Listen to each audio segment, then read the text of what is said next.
Good evening, everyone. This is day 1000 on July 27th, 2025, since Richard in 2020. So we're talking 5 years ago. Um, he was forcibly removed from his barracks room and his life was taken. And this was absolutely an internal and external. You're talking about cartel tied military, U.S. military, compromised by the cartel in El Paso that is so compromised in the judicial, in the law enforcement, in the medical care, in the academia, in um, it is compromised because it's big money. The criminal trafficking and the military contracts, and even county the contracts there in El Paso, ISDs, right? The El Paso ISDs that there's schools that are along the border that have the tunnels, right? The tunnels. So you have to get the contracts, and you have to have a compromised chief of police, even if he doesn't have a peace officer's license, make him the chief of police of the El Paso ISD because we want to protect our tunnels, our trafficking tunnels, and our contracts, right? The contracts. So, it's all coming together, and everything is being exposed, and it's being all exposed. I see I'm on. Thank you, Anicia. Happy Sunday. Yeah, it's still Sunday. Happy Sunday to you, Anicia. Thank you for your prayers and your love. We had a great day, and um, today, and full, absolutely full, and full of new information because of what's happening in Chihuahua, Mexico, what's happening in El Paso. It's just what's happening on Fort Bliss and the military. It is President Trump, even from Scotland, right? Even from Turnberry. And, how suitable is that? That's just really, it is so amazing to see President Trump meet with EU leaders, the European Union leaders, at Turnberry, right? At Turnberry, Scotland, the home, the battleground of Robert the Bruce. Robert the Bruce, um, who, of course, is the forefather of Robert E. Lee. And, with this courage and bravery of Robert the Bruce, of all of them, and this um, will to never give up, and then to see the strategic mind of Robert E. Lee, and so loyal to Virginia. Okay, that's why he was the general for the Confederates, is because he was loyal to Virginia, and Virginia had decided to go with the Confederates, the Confederate States. But Robert E. Lee was a Virginian through and through. And if you read what he writes, even against all odds, he was going to stay true to Virginia. And he's really the he has that Robert the Bruce spirit. I mean, that's his forefather. He Robert E. Lee, people don't know this, he was like the bluest blue blood that America has ever had. He was the heir to Scotland, really. He was the heir to Scotland, which is to Turnberry. And here President Trump is in his ballroom there at Turnberry, Scotland, having meetings with the EU that desperately need to have the spirit of Robert the Bruce again. Um, it's just so amazing to see this historic time. It really is, and it gives us so much hope in our son's case, and that's why we come on every night, right? Because our son's case includes the freedom, the seeking, to take the grip of the cartel and the deep state cartel that is connected to the CCP. Okay. Even the cartel is gripped by the CCP, right?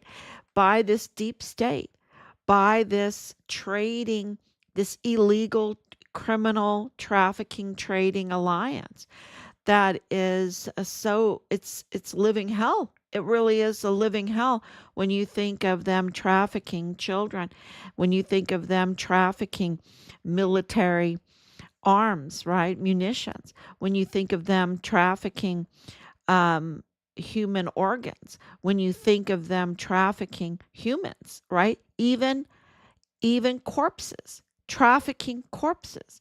That's how low they got. That's how low they are. Um, and so people that are, it really makes me, I mean, I've always been against abortion. Um, Personally, I don't advocate for it. I personally am against it. I mean, that's why our family decided to adopt, right? We wanted to give anybody an alternative choice, and we would be glad to take the children. And but with this, where they're trafficking unborn babies, right? And we know that they've been doing that. Now they're trafficking full-grown humans, feel the corpses, the corpses. Um, and so this has been, going on. If you look at white pages and everything, just because of our son's case, this has come to our attention. We never even knew it. So I can't even imagine the how the emotions and the strategy that President Trump has had to have, because the likes of Veronica Escobar, because the likes of Mario Raskin Ortiz, right, the medical examiner, that's illegal. That's illegal. That has these ties to Juarez and that whole body dumping, ground, rotting body dumping ground that is attached to the political party, not only the PAN party, that is the Sinaloa cartel faction, a faction of it. And that's why we want to talk about El Mayo, right? And what's going on with El Mayo and El Chapo, because those are absolutely connected to our son's case. And to know that El Mayo now, there is like a civil war going on in the Sinaloa cartel, because the PAN party that is connected to the governor of Chihuahua, Mauro Campos um, Galvan, uh, that is the faction that has now somehow made an agreement or an alliance with, from what I understand it, okay, please correct me, um, that they have now made an alliance with their arch enemy, the new generation cartel, right? Juarez cartel. Um, unthinkable, right? And why? Because they're part of El Chapo's sons, that faction, the PAN party, the PAN political party, is part of that El Chapo's faction of the Sinaloa cartel. And then you have the other faction of the Sinaloa cartel, El Mayo. El Mayo was, well, what the news is reporting is that El Chapo kidnapped El Mayo, right? And got him on a plane and set him up to be arrested in El Paso, right? At the Santa Teresa jet port. And he was arrested. Now he's been extradited to New York. But um, his lawyer, Perez, and then, of course, Ray Velarde, Ray Velarde is connected to our son. And they assigned Ray Velarde to our son. Um, and he was unsuccessful. I don't know. Maybe he should be fired by El Mayo, but he was unsuccessful because they were trying to entrap Richard. They were trying to discredit Richard, and it didn't work. It didn't work. Were they going to be satisfied with just trying to discredit Richard, or were they going to end his life anyway? And we believe, because of the enormous size of this scandal and protecting this deep state cartel CCP connected criminal trafficking network, that they always planned to end Richard's life, since he was a whistleblower against them, right? A whistleblower reporting them, a whistleblower with information about the cartel ties that led into Fort Bliss. And so, you know, we believe that they were always going to end his life, but they wanted to discredit him first. And it's kind of like what they did, to it's their playbook, and you see it, what they do to everybody, right? They just try to discredit, and they were trying to do that to President Trump also. The American people didn't buy it. Enough American people didn't buy it. But 2 days before the RNC convention, where they would make him their nominee, right? This is for 2024 election. 2 days before, um, there was an attempt on President Trump's life. We know that there have been 2 or 3 attempts on his life, probably more. But we know that that Butler, Pennsylvania attempt so well, where the bullet he moves his head and that bullet just hits his ear instead of going into his temple. And um, and that was very interesting that it was 2 days before the RNC convention, because once you become the nominee for the presidential nominee of the party, being it the Democrat Party or the Republican Party, you then get uh, a higher security detail. You get Secret Service, a higher security detail, the best of the best. Once you become the nominee, everything changes. And so, I don't think that was, and it's been not just me, but it's been talked about. And I think they're absolutely right that it's not an accident that they tried to do it before the RNC convention. And so, of course, they wanted his life to end. And I just posted up a little bit about Patrick Crusius. Patrick Crusius, the Walmart shooter, one of the Walmart shooters, because I firmly believe that the evidence confirms that there were multiple shooters. And here he is, um, in this interrogation that was released. The interrogation, even though it was just released now, the interrogation was like 140 minutes after the shooting happened on the very same day. So you're talking just a little over 2 hours later, he's sitting there in the room being interrogated, right? And in the same clothes, right? Without his hands bagged, giving up his rights.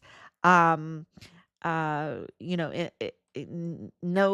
sign of sweat, no sign of vomit, no sign of blood splatter, no sign of any of that. Um, and he's giving this interrogation that is totally different than what Ernest Christopher Grant, who is now arrested. He's been arrested now. Thank God. He and every media needs to take back what he said, make him out to be the liar that he is. He's such a liar, and what he said was is so awful. The lies were the damage that does to a community is so criminal. It's just so criminal. The fear that it instills in people, the division it instills in a community.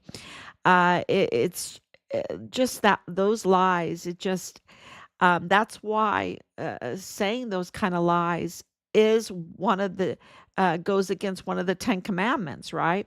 Thou shalt not bear false witness. Thou shalt not bear false witness. There's only 10 commandments by God, right? 10, right? And that's one of them. So that's really important. You know, I mean, you have to be really important to make one of the 10. That's really important. Thou shalt not bear false witness. And that's just all in this case. But Ernest Christopher Grant, he was the media sweetheart. The media ran with his false witness statements. And I'm so happy that he is arrested now. And I hope that they just throw the book at him, just totally throw the book at him, because he has prior, all kinds of prior um, prior crimes. But Patrick Crucius, one thing we learned from this interrogation is that he confirms over and over that he was not supposed to live.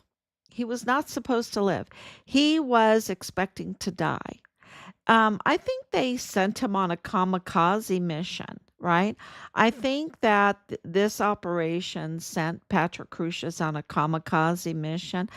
Of course, his father is a mind controller, and then Mayella's mother, Alexis Mayella, being a Michael Mayella, she's also a mind controller.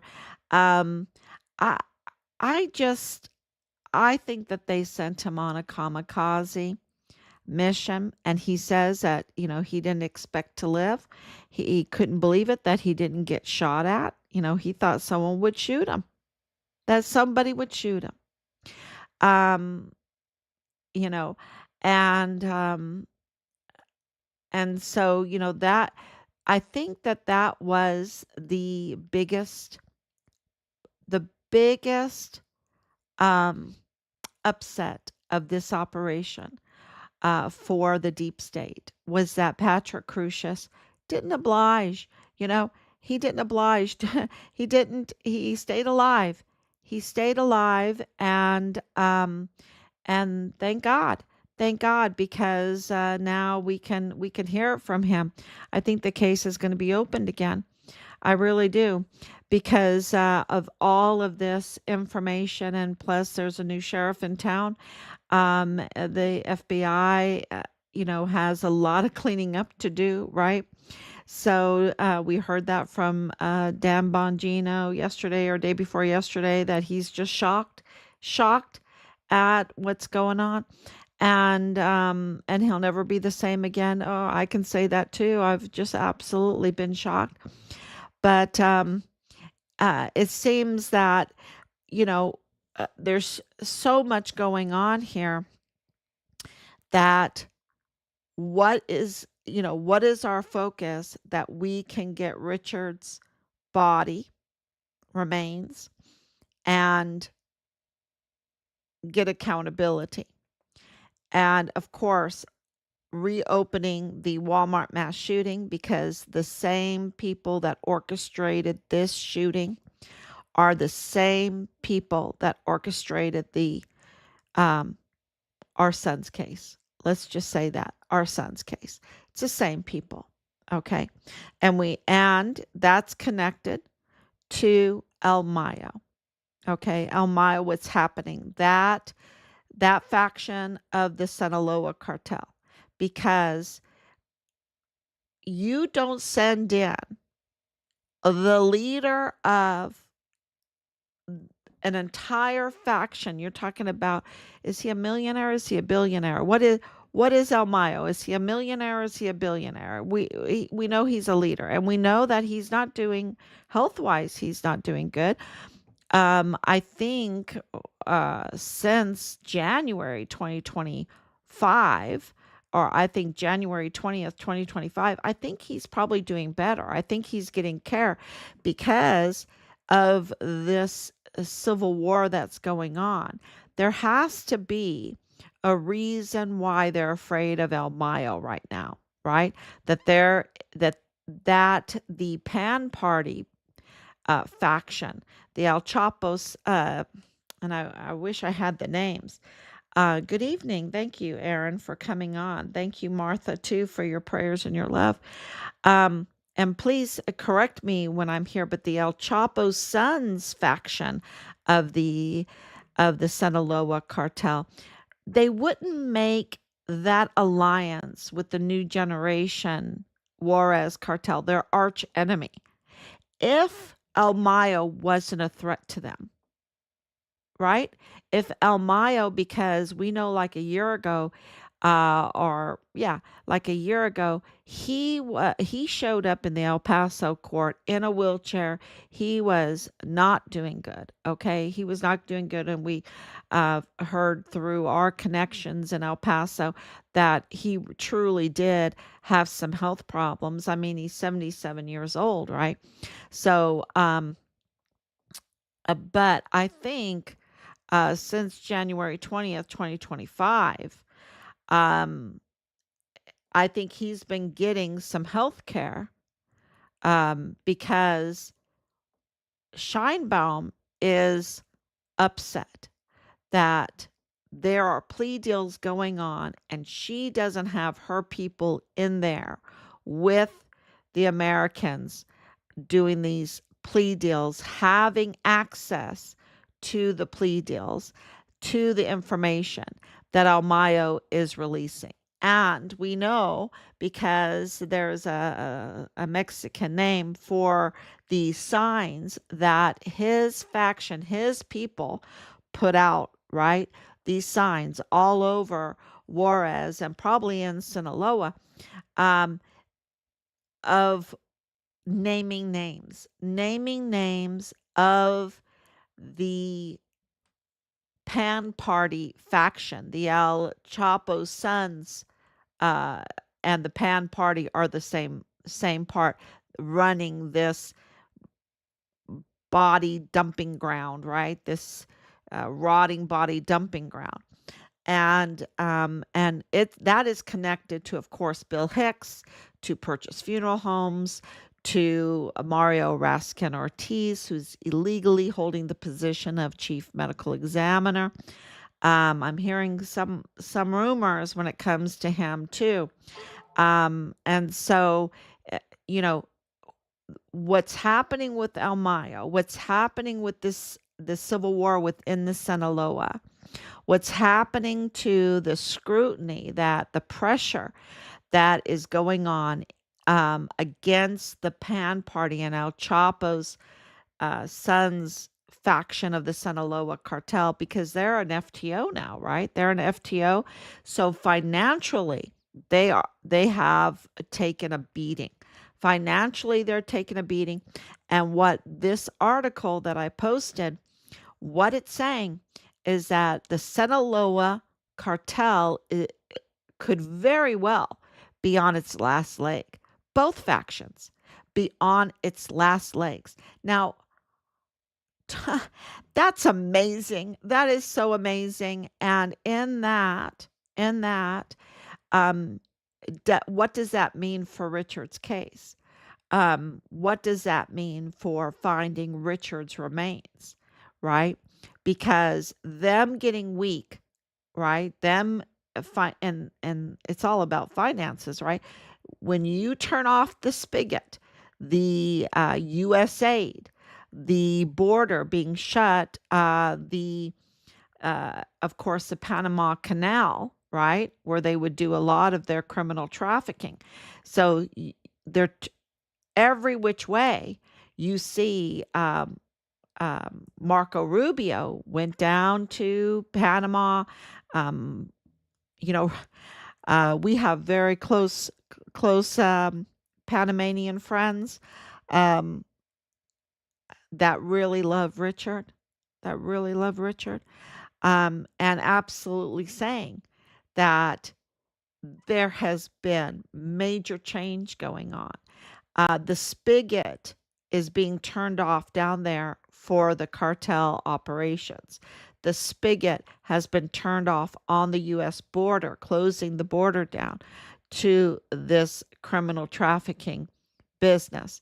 The U.S. aid has been turned off, but also the media coverage, right? The media, the hypnosis that the media does to protect the cartel operations has been turned off to the NPR, like the KTEP. Angela Kachurga, she's absolutely cartel, y'all. And all her fancy talk, all her appearance of goodness was just that, just an appearance of goodness. She's just rotten to the core inside, absolutely rotten to the core. Um, and of course, uh, Kathleen Gannon, who is Bob Moore's wife, rotten to the core. So you have KTEP, NPR, PBS, um, and this reporting. They've really lifted Angela Kachurga up to be somebody, and she's absolutely rotten. Um, so it's and very, very connected to this, okay, with Bob Moore, of course, with Kathleen Gannon, with Natasha Paloma of KTSM, with David Candelara, with that group, with Danae Katzen, um, and absolutely this media that was the narrative framers for the cartel criminal network. Uh, yeah, that is being turned off, right? You see um, the squeeze, it's a huge squeeze. And so the Sinaloa cartel have absolutely been hit financially, so much so that they had to split. And of course, it's a betrayal because it was, if it's true, of course, because I haven't talked to El Mayo, right, or El Chapo's son, but Guzman, right, Guzman. Um, but what the article is saying is that El Chapo betrayed El Mayo and tricked him into that, well, kidnapped him, really kidnapped him, and brought him to the United States to be arrested, um, and um, and is in New York. So something, but of course, El Chapo was Guzman was also arrested. So something is, um, you know, more dots need to be put together to understand this. Have the dots of El Mayo been connected to Richard Halliday? Yes. Yes. And that tells you how important Richard Halliday was, that he was absolutely whistleblowing, that he was absolutely in possession of information about cartel activity on Fort Bliss in connection with Fort Bliss.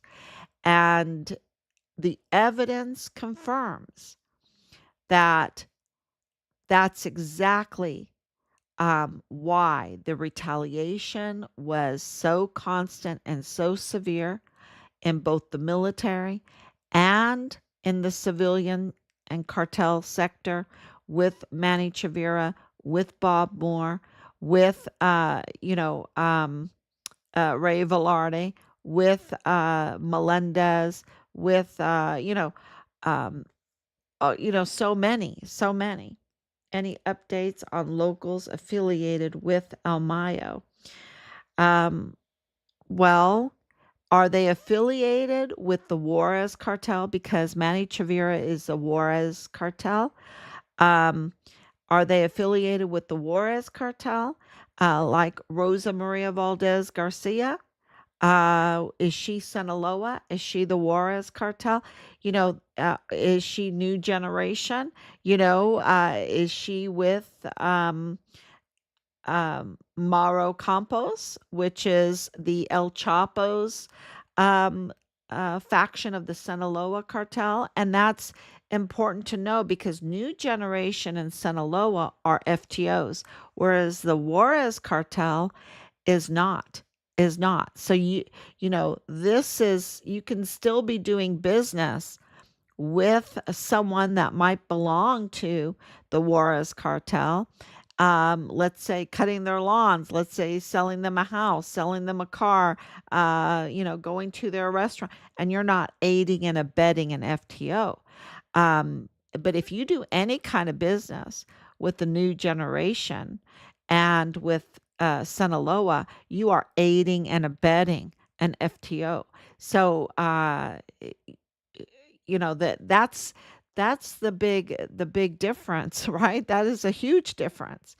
And we'll see who is who. We know that those that were targeting Richard, like Jonathan Ambrose, Danae Katz and his wife, absolutely cartel. We know that Gustavo Sanchez, the Texas Ranger that was assigned to our case, is connected to Willie Moya and Arturo Alba. We know that he is family connected to Manny Chavira, and of course, connected to Nadal Baim. Connected to Nadal Baim, which is then his son-in-law is Lieutenant Colonel Bradford Bugado in the G3 of the 32nd ADCOM, which is Richard's command. So this is all the evidence connects all of these together. Richard was very, very important to them. He was a huge risk to them. They were all triggered by him. And why were they triggered? Because they had nothing to blackmail him on. You see, part of their network is to compromise our service members. That's why the Fort Bliss was breached. The security was breached. They were letting in these young girls. A 14-year-old girl was living there for 4 months in the barracks being sold, right? For no good purposes, like, just read between the lines here. And for 4 months. And she was the daughter of DES Thomas Kane's, one of his gate guards, right? One of his gate guards. And what they do is they take videos, they videotape all of this, they put the videos on the dark web and all that, and they compromise the soldiers. They compromise them with substances. That's why they breach the security and bring in the substances. Normally, from what we heard, the girls are the mules and they'll bring in the substances. And then, of course, they have the Class 6, which is the liquor store right across the street from the barracks. So when you have a mix of all those substances, these young girls that are, either unwilling or willingly, what we've heard through Command Sergeant Major Jakovitz is that these girls were all willing, right? And we believe that Leilani Hart had a big hand in organizing these girls to be brought onto the base, to be up to no good for these parties. Even during the lockdown, they were bringing in these girls, and they're young. They're very young. That's very important for them because they can compromise them when they're young and compromise our service members or our soldiers when they're young. And they bring in, they party And when you're young and dumb, you're full of vim and vigor. You make mistakes. You make mistakes. And Richard was uh, really triggered them because he, he wanted to be law enforcement, right? He wanted to be CID. That's why he joined the military. He wanted to be CID. And he already, right from the very get go, he put in an inquiry to become a CID agent, right? And that was confirmed by Marlon Soto. Uh, right at the beginning, I said he wanted to be CID. So he wasn't going to compromise himself. He was an inspiring soldier. He was the Distinguished Honor Graduate for his cycle in basic training. That should tell you, and what that tells you is that he was serious about doing his best so that he could become a CID agent and then one day maybe being an FBI agent. That's where he wanted to go. So he wasn't going to compromise himself with young girls. And he had watched, I can't tell you, the Sherlock, the Elementage, the Monk, the Psych, the Columbo, you name it, and a private investigator show series. Richard, that's what Richard watched, right? He loved all of that. Chuck, he loved Chuck, uh, you know, and so he had trained himself. Of course, he was a black belt in karate.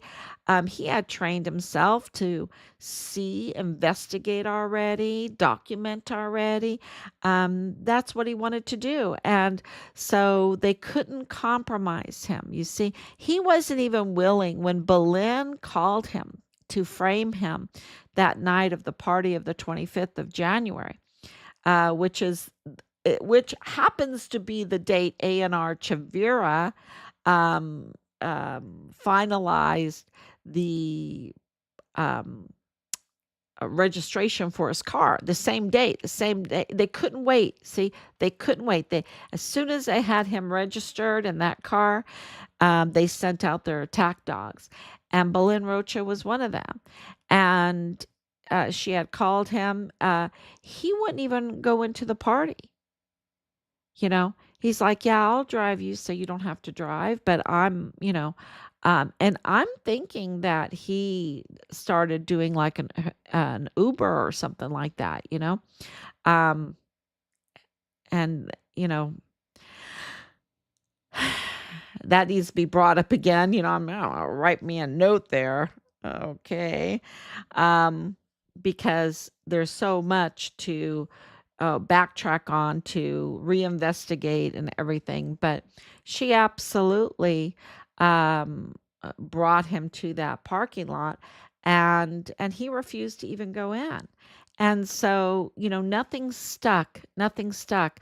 But they had planned out with her cousin, the canine cop, Jesus Melendez, which I'm wondering if he is related to the FBI agent George Torres's wife, and we know that he is related to the son-in-law of David Johnson, who was one of the victims of the Walmart mass shooting, which is, you know, wow, right? Wow. And there's so much information around surrounding that. But uh it was a frame job. They couldn't wait. And late at night they had already Ray Velarde signed up to be assigned to Richard Halliday. Because I guess El Mayo wanted to wanted to frame that case, make sure, um, things were done right. But they just they could not compromise Richard. And, so, um, thank God, thank God, because that really shows the strength of this case against um, this cartel criminal trafficking network. You know, I feel for those families that have been so wronged. And because there was an oops there, right? There was a weakness there. They don't get justice at all. They don't, they use it against the tech dogs, come out and grab that little bit of oops, and they just destroy people with it. They're relentless. That's just what they want. They just want to entrap a person. And so of course the soldiers that might have gave in to these young girls, or the substances, or the weapons, or the trafficking, or um, the alcohol, or whatever, and were filmed or whatever, they couldn't be a witness for us because they were compromised, and people would blackmail them and they would just destroy them. I know that we talked to victims of Lalani Hart, who, she needs to be arrested. And they were afraid, they were shaking in their boots. They were shaking in their boots because they said, that's the Samoan mafia, right? The Samoan mafia. Um, that was quite a while ago, and you know what, they were right, because you have Tavita Nusa, um and his brother, Solomone Nusa, being a Samoan chief, right, and being made given everything in the United States, being put into the military, becoming an officer, getting promoted to major, given the duty, giving the oversight of mortuary operations for the army, and he's up to no good, right? And he is now, really, he's a suspect in this whole case. And of course, his brother, Tavita Nusa, the former CID agent, the inside man for Lalani Hart. Lalani Hart called him the inside man, her inside man. Um, and he was more to her than that because they were pretty intimate. Um, eh, he's a prime suspect, and he's a former CID because his badge was terminated in 2021. So it was really bad if the Biden administration, the military, is going to terminate his badge. Then they were under a lot of pressure. So,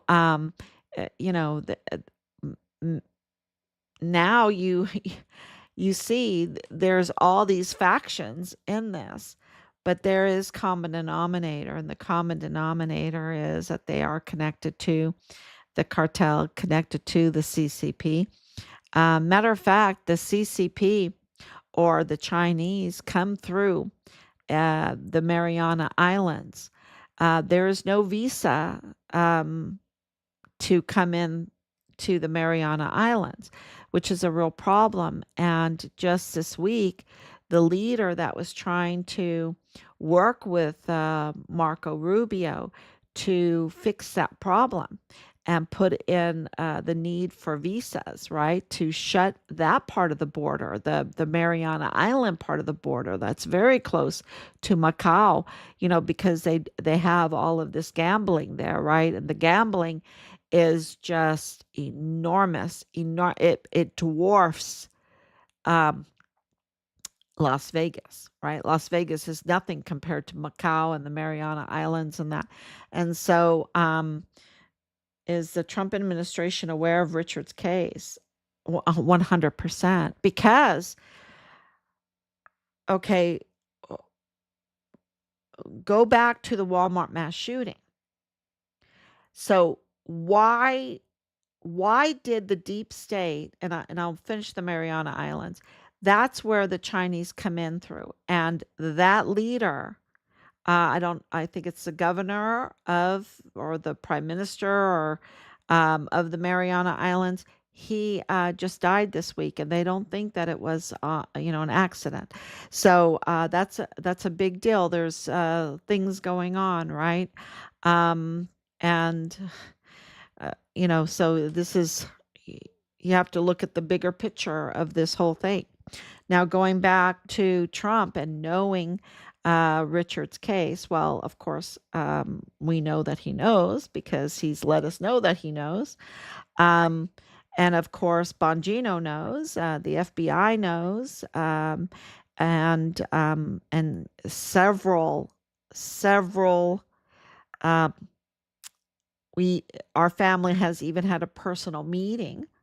I think that's breaking news. Uh, so I can't say. I don't. When I'm at liberty to say, I'll tell you who with. But very big player, close to the Trump administration, and they absolutely know. But we knew that they knew because why was there a need for the Walmart mass shooting? Okay, because that absolutely Patrick Crusius is saying in his interrogation, his brother and his girlfriend is uh, his brother's girlfriend, his sister-in-law is Mayella. His sister-in-law is Alexis Victoria Mayella. Okay, the Mayellas, the Michael Mayellas. The father was in charge managing the federal courthouse in El Paso, the very courthouse where El Mayo was, the very courthouse where Patrick Crusius's case was. That's such a conflict of interest, right? Um, and we got word that uh, he's not there anymore. But um, then you have Michael Mayella Jr. in the Walmart cybersecurity, and he is a trained hacker, trained technician, cyber technician. He's in Walmart cybersecurity. He was with Jaime Esparza getting paid, and it's in open records, and I posted it already, under the Jaime Esparza administration in the DA's office with James Montoya, James Andrew Bonet, now known as James Bonet Montoya, right? Um, so this is, and of course, Priscilla Mata. Uh, and then if that's not enough, being in Walmart cybersecurity and in DA, his skills were needed in the FBI under George Toros. George Toros, his wife is Dr. Melissa Mendez, who oversees Alexis Mayella now at Texas Tech University Health Science Center. Okay, this is all in the family here. And of course, you had Jesus Eddie Nieto Jr., whose wife is intelligence right there on Fort Bliss. So, um, you know, you have Michael Jr. in that FBI office. They're not going to let just anyone in that office. This is, and their connections are with um, Bradford Bugado and um, Nadal Bayim and with Manny Chavira and Bob Moore, and the DA's office with Bill Hicks, which is purchase funeral homes, right? Which is working with the Pan Party. Bill Hicks is probably El Chapo Sinaloan faction because he's purchased funeral homes. That was part of that rotting body dumping ground. Um, and of course, connected to the El Chapo's Pan Party side of the Sinaloa Cartel. And, maybe El Mayo was in alliance with that, right? El Mayo is alliance. But El Mayo now is talking. Okay. And so is Guzman, El Chapo's son. He's talking. So, and they're not on each other's side anymore, right? I mean, you've got El Mayo putting out these big signs that the cartel do, calling out El Chapo's side of the Sinaloa cartel. You know, so there's a civil war going on there, and I think 1,300 people have been killed. It's just they're hanging them from the overpasses.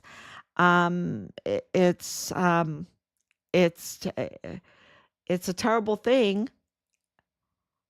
The only prayer that we have is that the Sinaloa cartel will be destroyed, you know, to free, but then, then you have the Juarez cartel, then you have the new generation.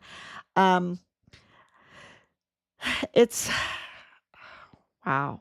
It's, and somehow in those plea deals, in those negotiations, we're hoping that we can fill in some information on where is Richard's remains and um, the operations around, because we have 3 autopsy reports, right? No remains, 3 autopsy reports. We have the witness authorities and their witnesses on Richard. The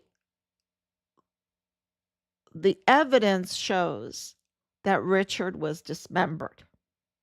The evidence shows that this group cashes in on bodies.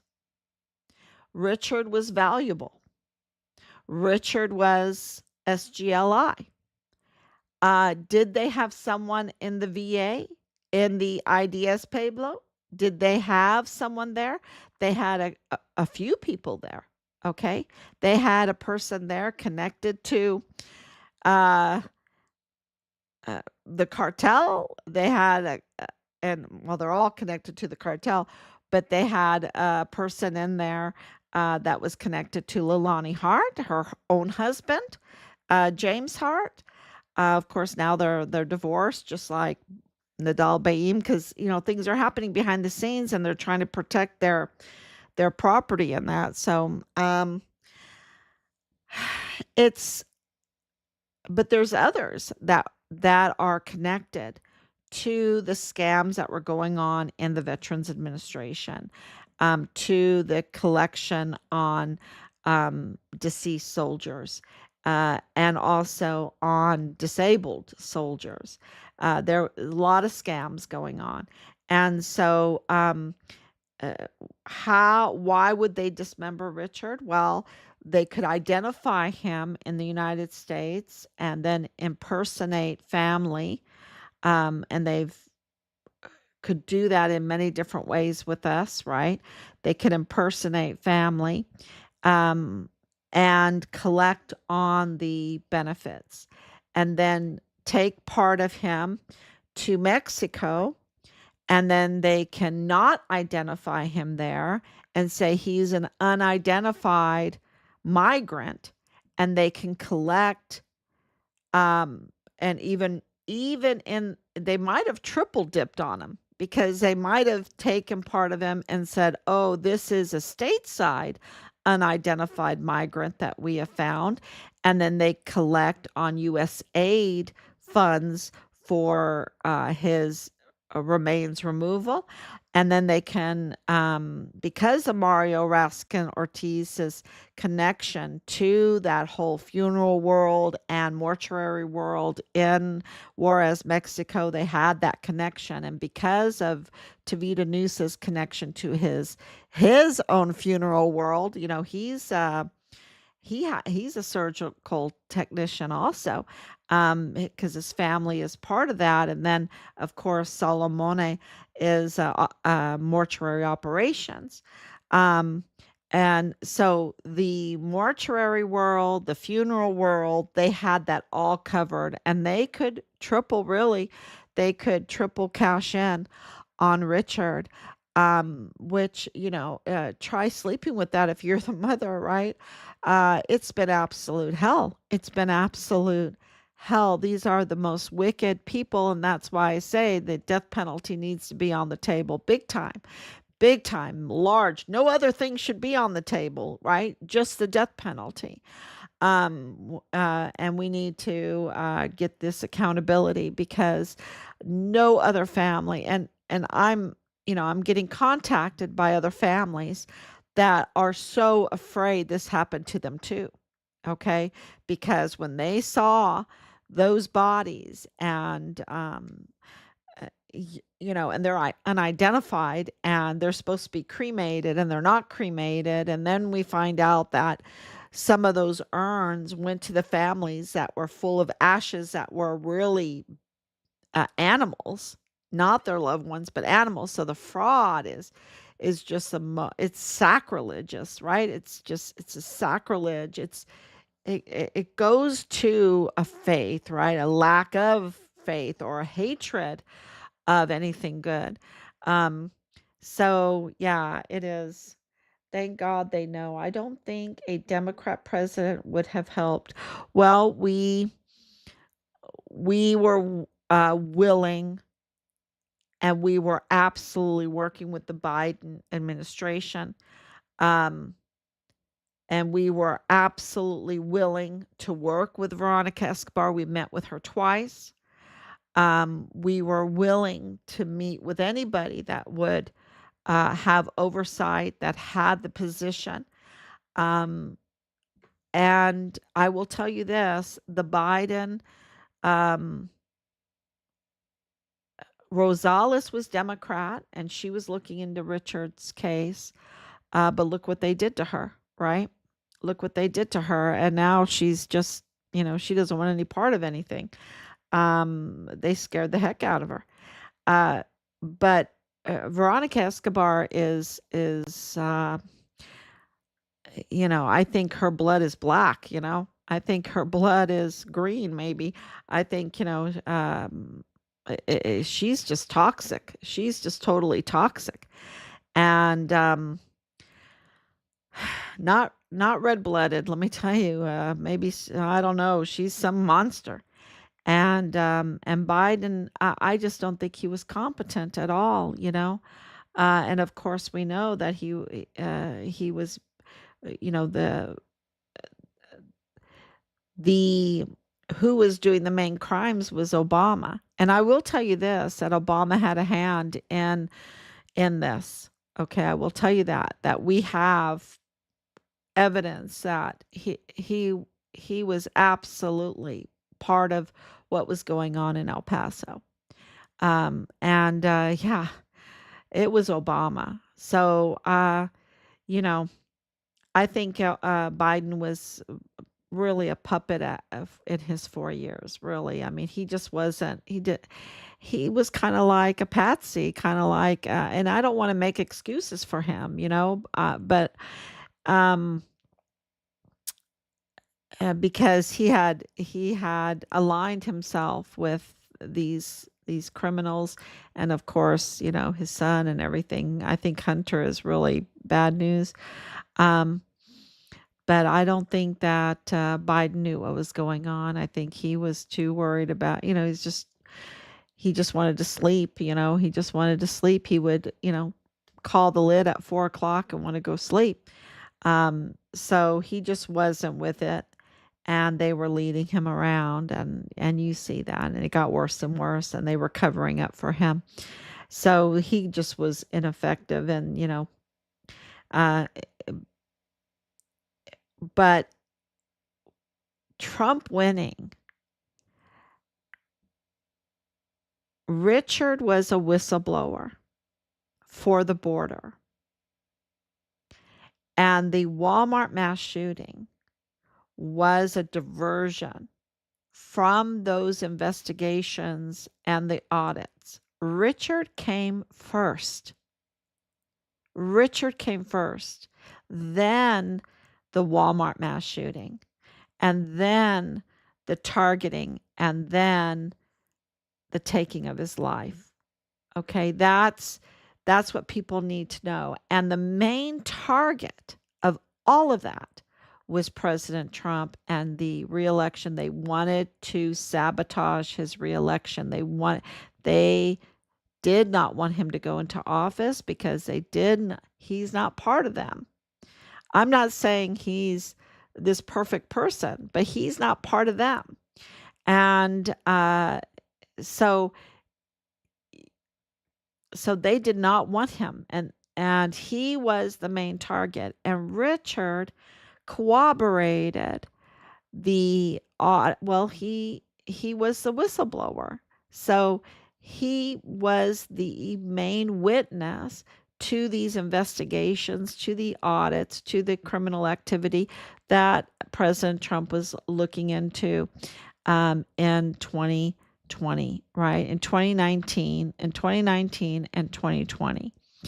And Richard blew the whistle. They knew about it because they have insiders. And that is something that people need to understand. Richard came first, and then came the Walmart mass shooting. And that's why they're intertwined. And then the civil war between it, right? Um, all kinds of maneuvers against President Trump, including the death of Glennon Oakley Jr., because Glennon Oakley Jr. was a witness, right? He was a witness to the multiple shooters in the mall area, the Silla Vista Mall area during the Walmart mass shooting. And of course, he was found, his remains were found in the barracks room on April 9th, I believe it was, 2020. And then Richard, in July of 2020, no remains, right? So, yeah, it is really, with Glennon Oakley Jr., he had very close ties close by, right? His parents lived in Killeen, so very close by. Richard, I think they figured that they could get away with it with him because we're so far away. So, yeah, I think they misread our family. I